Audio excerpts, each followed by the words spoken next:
எனக்கு ரொம்ப ஆச்சரியமா இருக்கு. அதாவது இன்னைக்கு வந்து இந்த மாதிரி யூடியூப் சேனல்ஸ் வச்சு நெறைய விஷயங்கள வந்து சின்ன சின்ன இப்ப அதாவது என்ன சொல்றது சினிமா, மக்களுக்கு ஈஸியா பிடிக்கிற விஷயங்கள வச்சு இப்ப பரப்பிக்கிட்டு இருக்க நேரத்துல, யாராவது இலக்கிய சம்பந்தமா வந்து பேசினாலோ, புத்தகங்கள பத்தி பேசினாலோ எனக்கு ஆச்சரியம். ஏன்னா, அதுக்கான வியூவர்ஸ் வந்து பெருசா எதிர்பார்க்க முடியலனா கூட, அது ஒரு பெரிய மகத்தான பணி. அந்த வகையில பார்க்கும்போது இவங்க என்னுடைய சமீபத்தில பழக்கமான நல்ல ஃப்ரெண்ட் மீரா அவங்களுடைய மீரா டாக்ஸ் அப்படின்னு ஒரு சேனல்.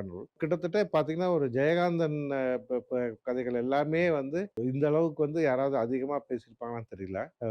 பவா சொன்னது போல அவங்க ஒரு ஜெயகாந்தினின்னே சொல்லலாம். அவ்வளோ செஞ்சிருக்காங்க. இந்த மாதிரி சேனல்ஸ வந்து கொஞ்சம் புத்தகம் வாசிப்பவர்கள், புத்தகம் எழுதுபவர்கள்லாம் பயன்படுத்திக்கணும்னு நான் நினைக்கிறேன். குறிப்பா புதிதா புத்தகம் எழுதுறவங்க நாம என்ன செய்றது அப்படின்னு நினைக்கும்போது, இந்த மாதிரியான சேனல்ல உரையாடும்போது, புத்தகங்கள் மத்தவங்களுக்கு போய் சேரும்னு நினைக்கிறேன். அதே மாதிரி இந்த சேனல்ல வந்து நம்ம எதையுமே வந்து நம்ம என்ன செய்ய போறோம் அதிகப்படியா அத பார்க்கணும் அவ்வளவுதான். அது அது அத வந்து அந்த யூடியூப பார்க்கறதுனால நம்ம வந்து அது அது அழிஞ்சிராம வளர வைக்கிறோம். அதுதான் மிக முக்கியம். அந்த வகையில வந்து நான் அவங்கள பாராட்டுறேன். நன்றி.